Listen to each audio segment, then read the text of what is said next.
Hey guys, what's going on? Mike the Caveman Q here again from Paleo Problem Long Island at MikeTheCaveman.com. And today's question is, when might fermented foods not be for you?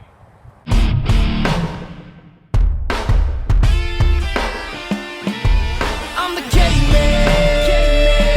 And the answer is, if you have a histamine intolerance.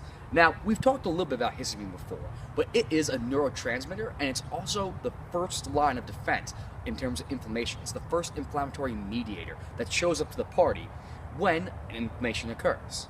Now, normally, this is a good thing. It helps protect you from an infection. It helps to actually initiate the inflammatory response, which is a good thing. Even though we always talk about it in the sense of being at the root of most disease, it's that chronic inflammation that's a problem.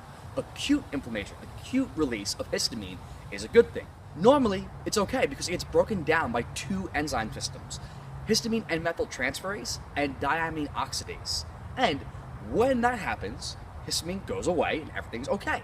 But in some individuals, there is a flaw in that enzyme pathway. Normally, this is the result of bacterial overgrowth. Those bacteria then produce histamine, causing an excess that isn't able to be broken down fast enough.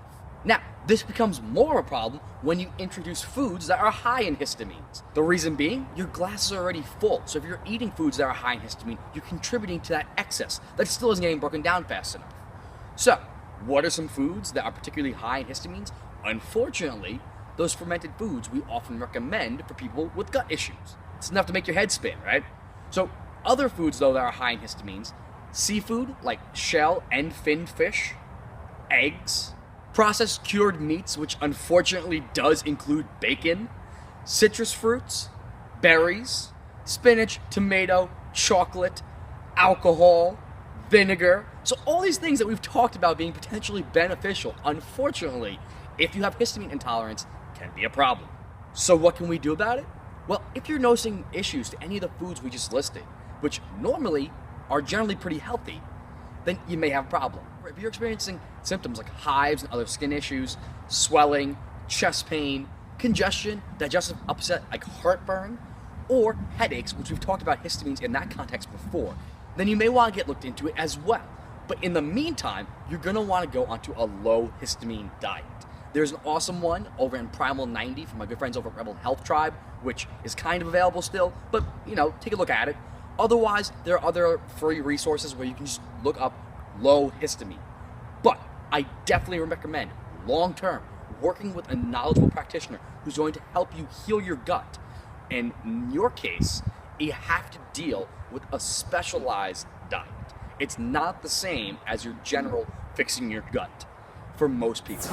So your biggest takeaways are that, unfortunately, things like fermented foods, which are normally incredibly healthy, may not be right for you. That goes as well for the other high histamine foods, things like eggs and seafood, chocolate, red wine, different teas, vinegar, bacon. All the things we've talked about being incredibly good for you may not be right for you. So if you notice those symptoms that we mentioned before after consuming those foods, then you're probably going to want to go on a low histamine diet, at least for a little bit, while working with a knowledgeable practitioner regarding fixing your gut, because it's slightly different than what I normally recommend. But if you need some more information on that, reach out to me. I can probably help you out or at least point you in the right direction. But either way, hopefully it helped you out for now. But you know what to do. Like and subscribe down below. Share it with your friends. Head over to Instagram and Twitter and follow me at Mike the Caveman, over on Facebook at Paleo Problem Long Island, and of course over at MikeTheCaveman.com. That being said, have a wonderful rest of your day. Take care of your gut. Watch out for those histamines, possibly. And I'll see you tomorrow. If I tell you have to eat these foods, well, number one, what if you don't like those foods?